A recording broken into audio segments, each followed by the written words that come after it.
एक बार की बात है। एक छोटे से गांव में एक लड़का रामो और उसकी पत्नी कमला रहते थे। उनका घर साधारण था और उनमें बहुत प्यार और समझदारी थी।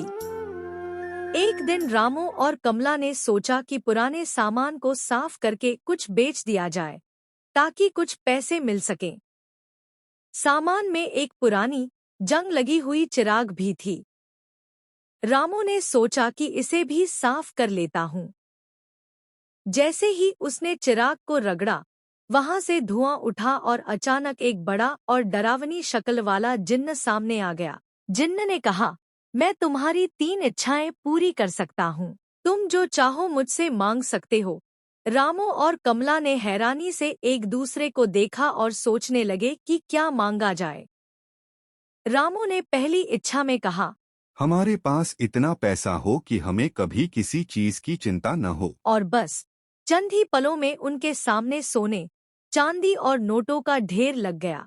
दूसरी इच्छा पर कमला ने कहा, हमें इतनी लंबी उम्र और स्वस्थ जिंदगी मिले कि हम अपने बच्चों को खुशहाली से पाल सकें। जिन्न ने उन्हें आशीर्वाद दिया और कहा कि वे दोनों हमेशा स्वस्थ और खुश रहेंगे। अब तीसरी इच्छा का वक्त था, लेकिन इस बार रामो और कमला सोच में पड़ गए। उन्होंने काफी देर तक सोचा और फिर रामो ने मुस्कुराते हुए जिन्न से कहा, हमें लगता है कि अब तुम्हारी भी आजादी का समय है। तुम भी आजाद हो जाओ और अपनी मर्जी की जिंदगी जी सको। यह सुनकर जिन्न बहुत प्रभावित हुआ और बोला, तुम दोनों ने अपने लाभ के बजाय मेरी खुशी चुनी, इसलिए तुम्हारा घर हमेशा शांति और सुख से भरा रहेगा।